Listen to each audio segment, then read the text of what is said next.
এবং এবার আমি সানন্দের সাথে ঘোষণা করছি যে আমাদের মাননীয় প্রধানমন্ত্রী তিনি সম্মতি প্রকাশ করেছেন। তিনি আমাদের এইখানে প্রথম যে জামাত সকাল 8:30টায় অনুষ্ঠিত হবে, সেটা মাননীয় প্রধানমন্ত্রী সেখানে আমাদের সাথে একসাথে জামাতে নামাজ পড়বেন।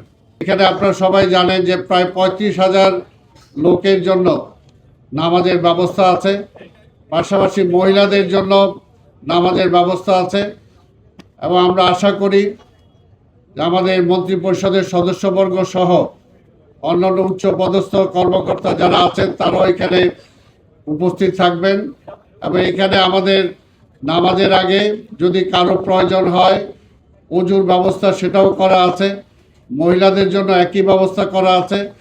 আর প্রতিবারের ন্যায় আমাদের প্রথম ঢোকার সময় গেটগুলো খোলা কম থাকবে, বের হওয়ার সময় গেটগুলো সব খুলে দেওয়া হবে যাতে সবাই খুব দ্রুত সময় বের হয়ে যেতে পারে। আপনাদের সবার সহযোগিতা আমরা চাই। ঢাকা দক্ষিণের পক্ষ থেকে নাগরিকদের সকল সহযোগিতা আমরা চাই, প্রশাসনিক সকল সহযোগিতা ইতিমধ্যে আমরা পেয়েছি এবং ইনশাআল্লাহ ঈদ পর্যন্ত আমরা সেটা পাবো, এটাই আমরা আশা করি।